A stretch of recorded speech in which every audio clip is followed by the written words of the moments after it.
काळात सध्या आपल्यासोबत आहेत मराठी आंदोलनावर त्यांची काय भूमिका आहे या संदर्भात अक्षय भाटकर त्यांच्याशी चर्चा करतोय। अक्षय,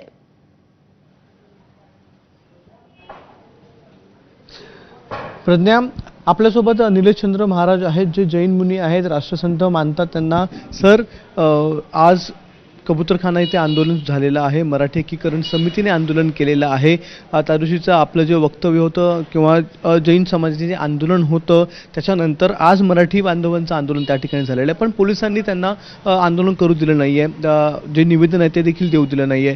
काय वाटतं या आजच्या आंदोलनासंदर्भात आपली काय भूमिका आहे?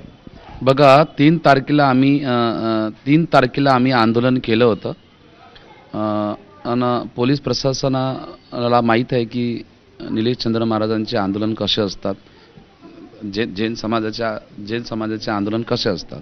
आम्ही इथून शांतिप्रिय आंदोलन केलं गेट ऑफ इंडियामध्ये।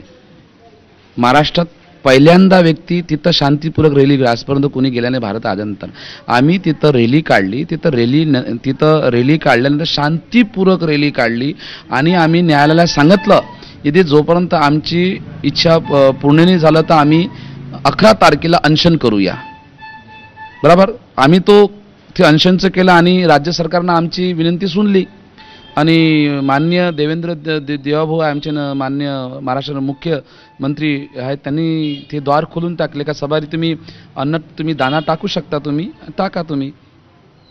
आणि आम्ही ते दाना टाकला स्टार्ट केला आम्ही आणि मग त्याच्यानंतर मी लोकांना सांगितलं होतं की मी 11 तारखेला तिथे येणार आहे। मी 11 तारखेला तिथे गेलो आणि आज मी अनशन केलं नाही, कारण की आमची मनोकामना पूर्ण झाली आहे, आमची सरकारने इच्छा मानली आहे, आम्ही कशासाठी आंदोलन करू। पण आज जे आंदोलन झालं त्यांचा असा दावा आहे मराठी एकीकरण समितीचा की आम्हाला सरकारने किंवा आम्हाला पोलिसांनी रोखलेलं आहे, पण तुम्ही ज्या दिवशी आंदोलन केलं त्या दिवशी तुम्हाला अजिबात रोखलं गेलं नव्हतं, किंवा जैन समाजाने 7 तारखेला जे आंदोलन केलं कबूतरखान्याला त्यावेळी पोलिसांनी कोणताही गुन्हा दाखल केला नाही किंवा कोणालाही रोखलं नाही, मग आमच्यावरच अशा प्रकारे बंदी का किंवा गुन्हा आमच्यावरच का दाखल केला जातो? बघा, 3 तारखेच्या आंदोलनाला मी समर्थन देत नाही, कारण की त्या आंदोलनामध्ये मी लोकांना सांगितलं होतं मी 11 तारखेला येणार आहे, 7 तारखेला येणार आहे। पण माझी गोष्ट सांगा की माननीय देवेंद्र फडणवीस मुख्यमंत्रीजीने आदेश दिला की तुम्ही दाना टाकू शकता, मगर नगरपालिकांचं काही प्रोटोकॉल राहणार आहे। आदरणीय मंत्री महोदय लोकांनी सांगितलं मी सब समस्या हल हो गई आहे, तो हल झाल्यावर ती ताडपत्री निघत नव्हती, कारण की 20 दिवसात 25 दिवसात 20,000 कबूतर मेलेले आहे। माझी महावीर मिशन संस्था त्या कबूतर रोज माझे मुलं आणतात, मी त्यांचा इलाज करतो। असे काही जैन लोकांनी इलाज केलं, आमच्या नजरेसमोर ते 20 कबूतर मेले। काही लोकांनी दाना टाकला, त्यांचा पण उपास होता की आम्ही जोपर्यंत कबूतर खाणार नाही तोपर्यंत आम्ही पाणी पिणार नाही। पण माननीय मुख्यमंत्र्यांनी सांगितलं की तुम्ही जा, आणि आमच्या लोकांनी ते आंदोलन नाही केलं आहे, ते शांतिप्रिय आंदोलन होतं। त्याच्यामध्ये सांगितलं आहे की शस्त्र काढले होते। अरे भावा, शस्त्र कशामुळे काढू आम्ही हिंदू आहेत ना, कोणा मराठी माणसासाठी नव्हते काढले, ते आरी कापली होती। ती आरी कशासाठी काढली होती, कारण की जे बंबू बांधलेले होते, बाशे बांधले होते, एकदम एवढे मजबूत होते ते हाताना सुटत नव्हते, पण त्या जीवासाठी दाना टाकण्यासाठी आम्ही ती आरीचा उपयोग केला, तलवारचा उपयोग नाही केला। और तुमच्या भाषेत जर मराठी लोकांना मी सांगत आहे की भ्रमित करता, तुम्ही सांगा ना कोणती तलवार उचलली, आम्ही ती आरी उचलली, ते दोरी कापासाठी, ते ताडपत्री कापासाठी, लोकाला मारासाठी नाही।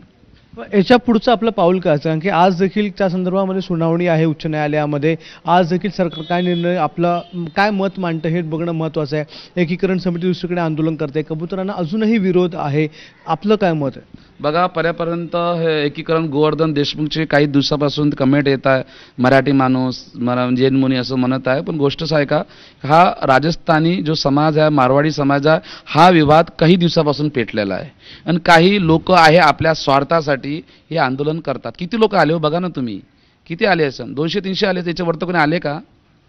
मी या आंदोलनासाठी, ह्या मराठी आंदोलन खतम करण्यासाठी ह्या आंदोलन काही दिवसा प्रार प्रांतीयचं आंदोलन चालू आहे। आमचे जेवढे जैन समाजाचे फॅक्टरी आहेत, दुकाने आहेत, तिथं मराठी लोक कामं करतात ना, आमच्या मराठी लोकांचं आमचं कार्य चालू आहे ना, म्हणून आहे आमचं चालू आहे।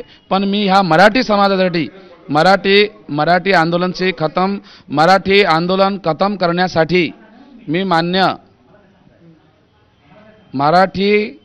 महाराष्ट्रामध्ये मान्य बाळासाहेब ठाकरेचे जे विचार आहेत ते राज ठाकरेमध्ये आहेत.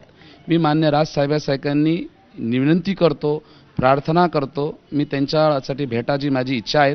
मी हा विवाद फक्त मान्य राजसाहेब हा खतम करू शकते. आणि आम्ही राजस्थानमध्ये जन्मलेलो आहे. आमची जन्मभूमी भली राजस्थान आहे, पण आमचा हा महाराष्ट्र कर्मभूमी आहे. आम्ही महाराणा प्रतापला मानतो, छत्रपती शिवाजी मानतो. जिथं जर छत्रपती शिवाजी महाराजांचा अपमान होत असेल, मराठी माणूस आणि कोणी प्रांती जर त्याचा अपमान करत असेल, त्याला तुम्ही प्रसाद द्या. आम्ही जैन लोक, मी मराठी आहे, मी मराठीत बोलत आहे ना. मी जेवढे बी भाषण दिले मी हिंदीमध्ये दिले नाही. चाहे हिंदी चॅनल असो का मराठी चॅनल, मी हिंदीमध्ये दिले. हा मराठीचा विवाद मात्र हिंदू हृदय सम्राट बाळासाहेबांचे जे विचार आहेत, मराठी हिंदू समाज राजसाहेब खतम करू शकते. आणि राजसाहेबाला विनंती करतो, हा मराठी भाषा जो तुम्ही मराठी हृदय सम्राट आहे, हा विवादला तुम्ही खतम करा. एक प्रश्न विचारायचा वाटतं, आपल्या धर्मामध्ये किंवा आपल्या शिकवणीमध्ये भूतदया सांगितलेली आहे, प्राण्यांवर प्रेम करा सांगितलेलं आहे. मग हा प्रश्न उरतो की कबूतरच का, इतर पक्ष्यांना आपण खाणं देऊ शकत नाही का, किंवा इतर लोकांना किंवा इतर जे प्राणी आहेत त्यांना आपण खाणं देऊ शकत नाही का? तर भूतदया त्यातून देखील आपल्याला दाखवता येईल. बघा, हा जैन धर्म आहे. आमचा मारवाडी माणूस 100 रुपये कमावते ना, त्याच्यातले 2 रुपये तो जीव द्यायसाठीच वापरतो. सर्वात जास्त टॅक्स भरणारा हा जैन समाज, सर्वात जास्त गोशाळा चालवणारा हा जैन समाज, सर्वात जास्त जीव द्यायचे हॉस्पिटल समाजला हा जैन समाज. हा समाज महाजन बघा तुम्ही, पुऱ्या रस्त्यावर आम्ही ॲम्ब्युलन्स, कुत्र्या मांजऱ्यासाठी आम्ही ॲम्ब्युलन्स ठेवली आहे. हा आमचा समाज आहे. आमची एक ॲम्ब्युलन्स आहे, 12 ॲम्ब्युलन्स आम्ही समस्त महाजनने ठेवलेली आहे. ती जीव द्यायसाठी चांगली आहे, ते चालायला पैसा लागत नाही का? आमचे जैन समाजाचा आम्ही सर्वात देवाच्या बरोबर आहे, पूजाच्या पहिले भूतदयेचा मुद्दा जीव त्यांनी द्या आमचा उपस्थित हा केलेला प्राण. आहे, पण त्यासोबतच आरोग्याचा प्रश्न देखील या सगळ्यामध्ये दुर्लक्षित करून चालणार नाही. अर्थात जैन मुनींचं हे मत आपण ऐकलं. यानंतर बातम्यांचा वेगवान आढावा पुढे सुरू ठेवूया. तुळजाभवानी